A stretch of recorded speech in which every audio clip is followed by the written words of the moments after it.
और आज ईमानदारी से उसका उपयोग हुआ होता तो मेरे मुसलमान नौजवानों को साइकिल के पंक्चर बना करके जिंदगी नहीं गुजारनी पड़ती। मोदी जी कह रहे हैं कि अगर वक्फ की जमीन का सही इस्तेमाल हुआ होता तो हमारे मुसलमान भाइयों को साइकिल के पंचर नहीं बनाने पड़ते। अब सवाल ये उठता है कि क्या देश में सिर्फ मुसलमान ही पंचर बना रहे हैं? बाकी धर्मों के लोग तो शायद पंचर बनाने की मशीन लेकर पैदा होते हैं।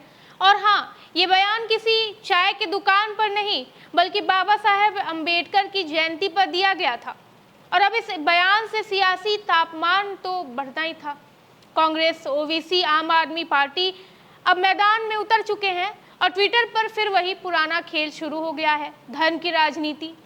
चलिए जानते हैं इस बयान के पीछे की पूरी कहानी, लेकिन उससे पहले जरा ये तस्वीर देखिए। इन तस्वीरों में आपको क्या नजर आ रहा है?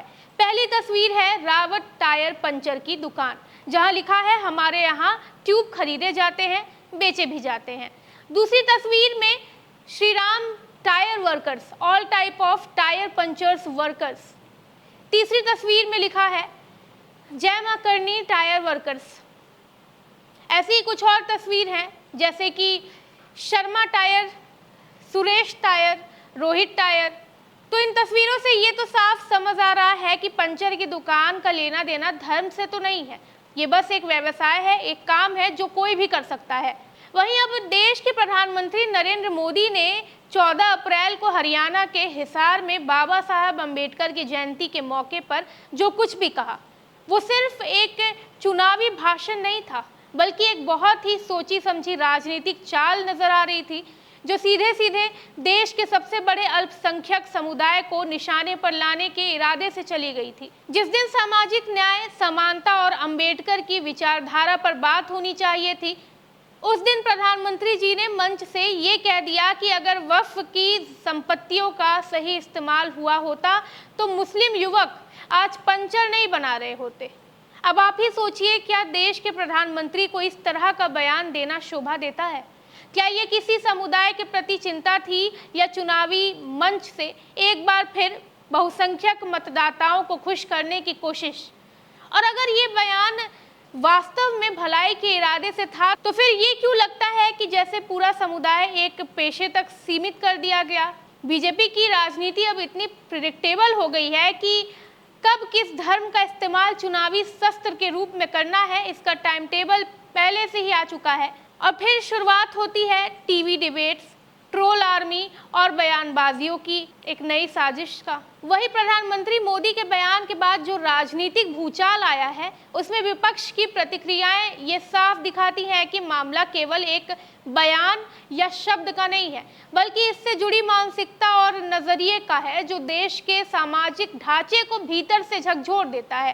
कांग्रेस की प्रवक्ता सुप्रिया श्रीनेत ने इस बयान को ना सिर्फ असंवेदनशील बताया है, बल्कि इसे सामाजिक ताने बाने को तोड़ने वाला और चुनावी ध्रुवीकरण का जरिया बताया है।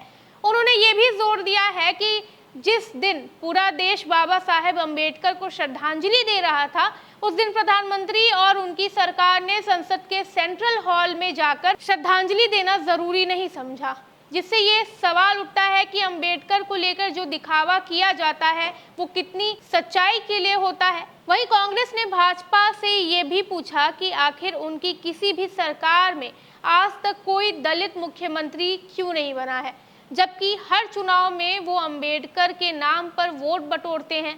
यानी सवाल सिर्फ मुस्लिम समाज को लेकर नहीं है, बल्कि उन तमाम समुदायों को लेकर है जो सदियों से होशियों पर हैं और जिन्हें बार बार वोट बैंक बनाकर इस्तेमाल किया जाता है।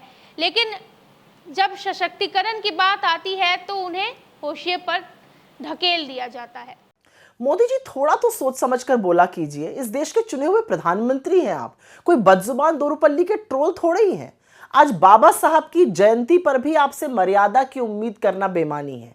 आज भी आपने कांग्रेस को कोसा और यही नहीं, एक वर्ग को पंक्चर बनाने वाला तक कह डाला। खैर, आप खुद तो हरियाणा में रैली संबोधित करने के लिए निकल लिए। आपके अंदर तो इतनी भी तमीज नहीं थी कि बाबा साहब को सेंट्रल हॉल में पुष्पांजलि देते। सब लोग आए, लेकिन आपको आज भी भाषणवीर बनना ज्यादा प्रिय था, आप निकल लिए। और आपके गृह मंत्री अमित शाह जी, जिनको अंबेडकर का नाम जपना फैशन लगता है, वो तो आए नहीं, न सदन में आए न प्रेरणा स्थल पे आए, वो पूरी तरह से नदारद थे। पहले बाबा साहब का सम्मान करना सीखिए, उनके संविधान को खत्म करने के लिए हर हथकंडा अपनाना बंद कीजिए और फिर बाबा साहब की बात कीजिएगा। आप हमें क्या पाठ पढ़ाइएगा? खरगे जी हमारे चुने हुए सम्मानित अध्यक्ष खुद दलित समाज से आते हैं, अपने दम पर, अपनी लगन से, अपनी मेहनत से यहां तक पहुंचे हैं। छकड़ा भर जगह तो सरकारें हैं आपकी, एक जगह दलित मुख्यमंत्री क्यों नहीं बना पाए आप? बाबा साहब की बात करिएगा। सारी दुनिया जानती है कि आरएसएस में दलितों का क्या हाल है। बजाय ज्ञान देने के ये बताइए कि आज तक ठाकुर और ब्राह्मणों को छोड़कर एक भी आरएसएस प्रमुख किसी और जाति का क्यों नहीं बना? एक और बात, आपका इतिहास बहुत काला है। लिखित दस्तावेज बताते हैं कि बाबा साहब को चुनाव हराने में आपके आराध्य सावरकर ने अपने धुर विरोधियों के साथ हाथ मिलाकर इस साजिश को अंजाम दिया था। और ये कौन नहीं जानता कि आपके जनसंघ और आरएसएस के पुरखे, चाहे वो गोलवलकर हो, सावरकर हो, श्यामा प्रसाद मुखर्जी हो, उन्होंने ना सिर्फ बाबा साहब को अपशब्द कहे बल्कि उनकी तस्वीरें और संविधान की प्रतियां भी जलाई और बहुत भला बुरा कहा था इस संविधान को। सच तो यह है कि आप लोगों को आज भी बाबा साहब के समता मूलक समाज से चिढ़ है, तभी तो आपके तमाम नेता, सांसद और मंत्री और संघ के लोग कितनी बार संविधान बदलने की बात कह चुके हैं। अच्छा होगा अगर आज के दिन आप थोड़ा आत्ममंथन करते और सोचते कि जो आपकी नफरत और विभाजन की राजनीति है वो मेरे देश को किस रास्ते पर ले जा रही है, और वो रास्ता बाबा साहब के विचारों से, उनकी सोच से, उनके बनाए संविधान से कितनी दूर है। कुछ नहीं तो आज तो भाषण के बजाय बाबा साहब को प्राथमिकता देते। वहीं इसके बाद AIMIM प्रमुख असदुद्दीन ओवैसी ने प्रधानमंत्री मोदी के बयान पर तीखा पलटवार करते हुए कहा कि ये बेहद विडंबनापूर्ण है कि जो प्रधानमंत्री कभी खुद देश के युवाओं को पकौड़े तलने और चाय बेचने की सलाह दिया करते थे, वे अब पंचर बनाने वालों को लेकर तंज कस रहे हैं।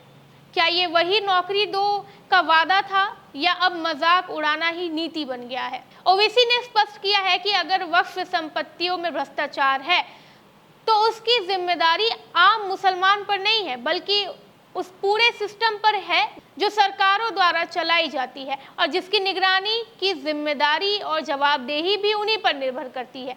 उन्होंने इस बात पर भी जोर दिया कि भारत में एक बहुत ही बड़ी मुस्लिम आबादी पहले से ही अशिक्षा, बेरोजगारी और सामाजिक भेदभाव की चपेट में है और ऐसे में सरकार की प्राथमिकता ये होनी चाहिए कि वो उन पर शिक्षा पहुंचाएं, उन तक रोजगार और बराबरी का अवसर पहुंचाएं, न कि चुनावी मंच से तंज कसकर उनकी बदहाली पर नमक छिड़के।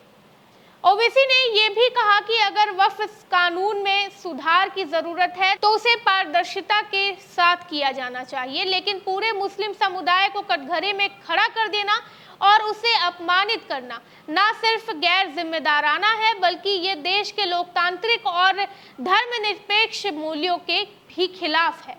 वहीं इस बयान के बाद लोगों के कमेंट्स भी देखने को मिल रहे हैं। एक्स पर एक यूजर ने लिखा, पंचर बनाने के रोजगार पर वो आदमी निशाना साध रहा है जिसे लोगों ने हर साल 2 करोड़ रोजगार देने के वादे पर उसे चुना था। वहीं दूसरे ने लिखा, पकौड़े बेचकर 200 कमाना रोजगार है और पंचर बनाना गरीबी। किसी और ने कहा कि कोई दिक्कत नहीं है, पंचर सिर्फ मुस्लिम ही नहीं बनाते हैं और ये बहुत से लोग बनाते हैं और मेहनत करके खा रहे हैं, भीख मांगकर थोड़ी ना खा रहे हैं। अब इस पूरे विवाद का सबसे अहम पहलू ये है कि प्रधानमंत्री का बयान एक बेहद संवेदनशील सामाजिक वर्ग के आत्मसम्मान से जुड़ा हुआ है। जिस तरह से पंचर बनाने वाले शब्द का प्रयोग किया गया है उसने न केवल लाखों मेहनतकश मुसलमानों को अपमानित किया है बल्कि ये एक राजनीतिक रणनीति का हिस्सा है। लगता है जहां एक समुदाय को पिछड़ा, असहाय और भ्रष्ट दिखाकर बहुसंख्यक वोटरों के बीच एक खास भावना को जगाने की कोशिश की जाती है। अब ये रणनीति नई नहीं है, लेकिन हर बार इसे नए रूप में पेश किया जाता है। सवाल ये है कि क्या देश की राजनीति अब इतनी गिर चुकी है कि उसमें सामाजिक समानता, रोजगार, शिक्षा जैसे मुद्दों की कोई जगह नहीं होती है? क्या अब चुनाव सिर्फ तंज, धर्म और जाति के आधार पर किए जाते हैं? वहीं एक रिपोर्टर हैं प्रज्ञा मिश्रा। जब ये बयान आया था प्रधानमंत्री नरेंद्र मोदी का कि वक्फ बिल के बाद अगर सही से उसे इस्तेमाल किया जाता तो आज देश के मुस्लिम युवा जो हैं वो पंचर नहीं बना रहे होते। उन्होंने जो है इस चीज़ का सर्वे किया, जगह जगह जाकर ये बताया लोगों को कि सिर्फ एक समुदाय के लोग जो हैं वो इस काम को नहीं कर रहे हैं। जैसा कि मैंने शुरू में भी आपको तस्वीरें दिखाई थी, उन तस्वीरों में जो है अलग अलग नाम के लोग थे, अलग अलग नाम दिए गए थे जो कि एक समुदाय के नहीं थे। और इसी भ्रम को दूर करने के लिए जो है वीडियो में आप साफ देख सकते हैं कि वो जगह जगह जाती हैं और लोगों से पूछती हैं कि आपका नाम क्या है। नाम बोर्ड पे लिखा हुआ है, जिसकी पंचर की दुकान है उनका नाम लिखा हुआ है, लेकिन फिर भी जो है वो लोगों को तसल्ली देने के लिए उनका नाम तक पूछती हैं। और वो नाम जो है किसी अलग समुदाय या किसी एक समुदाय का नहीं होता है। तो ये भी साफ दिखाता है कि क्या सिर्फ मुसलमान ही पंचर बनाता है। Jai Mata Hero Honda service centre, Suresh Chandra है भैया, राम राम। जय राम। होंडा रिपेयरिंग सेंटर पर पहुंच गए हैं। पंचर भी बनते हैं, पंचर बनते हैं हमारे यहाँ, ये लिखा हुआ है अंबिका साइकिल स्टोर पर। राजेश साइकिल वर्क्स नाम से लग रहा है कि भैया हिंदू हैं। मेरा नाम जैकी सोनकर है। जैकी सोनकर, दयाराम नाम है। दयाराम नाम है। अच्छा अच्छा। घर में कौन कौन है आपके? घर में चाचे लोग हैं। शादी वादी हुई? नहीं। अच्छा, तो ये पंचर कब से बना रहे हो, कितना साल हुआ? 5 साल हुआ। गुप्ता जी, कब से दुकान चल रही है आपकी ये पंचर वाली? शशिकांत भैया की दुकान पर आ गए। यहाँ भी पंचर बनता है, पंचर की दुकान है। तमाम टायर दिख रहे होंगे आपको लाइन से। सामने भोले बाबा की तस्वीर है। क्या नाम है आपका? सोमनाथ। सोमनाथ जी। आगे सोमनाथ मौर्य। अगर प्रधानमंत्री नरेंद्र मोदी ने ये चीज़ बोली तो आखिर किस तौर पर बोली? क्योंकि एक समुदाय के लोग ये काम नहीं कर रहे हैं और दूसरी बात है कि ये एक काम है, ये इससे जो है लोगों का घर चलता है। जो लोग पंचर बनाते हैं, ये एक समुदाय का अपमान नहीं है, ये उन लोगों का अपमान है जो इसके ज़रिए अपनी रोजी रोटी को संभाल रहे हैं। देश के प्रधानमंत्री सबके सामने संबोधित करते हुए ये चीज़ बोलते हैं, ये घरों घरों तक सुनते हैं लोग, और उसके बाद से लोगों की क्या प्रतिक्रिया या लोगों के बीच में क्या चल रहा होगा उनके मन में, जो इस व्यवसाय में है, जो इस तरीके के काम में है। अब ये मुद्दा सिर्फ सामाजिक भाषण का नहीं है, ये उस शोध का प्रतिबिंब है जो सत्ता में रहने वालों की नीयत और प्राथमिकताओं को उजागर करता है। जब देश में बेरोजगारी चरम पर हो, किसान आत्महत्या कर रहे हो, शिक्षा और स्वास्थ्य का हाल बेहाल हो, तब मंच से दिए गए ऐसे बयान ये दिखाते हैं कि असली मुद्दों से ध्यान हटाकर भावनात्मक और धार्मिक कार्ड खेलना ही राजनीति दलों का नया मंत्र बन गया है। लेकिन क्या भारत का मतदाता अब भी इन्हीं पुराने पैतरों में उलझेगा, या अब ये सवाल पूछेगा कि हमारा रोजगार कहाँ है, हमारी शिक्षा का स्तर क्यों गिरा हुआ है, हमारी जमीनें और संसाधनों पर किसका कब्जा है? यही सवाल असली चुनावी मुद्दे हैं, ना कि पंचर पकौड़े या वक्फ की जमीन। आप इस बारे में क्या सोचते हैं? आपकी प्रतिक्रिया क्या है? कमेंट सेक्शन में अपनी प्रतिक्रिया जरूर दें। वीडियो को लाइक करें, चैनल को सब्सक्राइब करें। मैं हूं कृति, धन्यवाद।